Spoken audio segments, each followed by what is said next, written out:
The Great Pyramid of Giza points at true north with an error smaller than 1/10 the width of the full moon in our sky.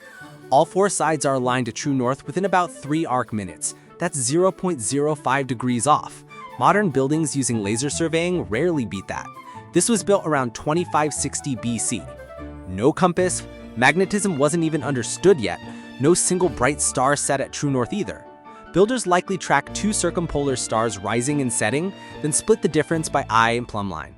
That accuracy beats the Paris Observatory's meridian line built in 1667 with actual telescopes.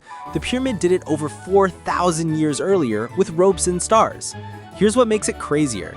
The sides show a tiny, consistent twist. Because Earth's axis slowly wobbles, archaeologists use that exact twist to calculate almost the precise year construction began. Which fact surprised you most? Comment below. Follow Sikho for more mind-blowing facts. Visit Sikho.ai.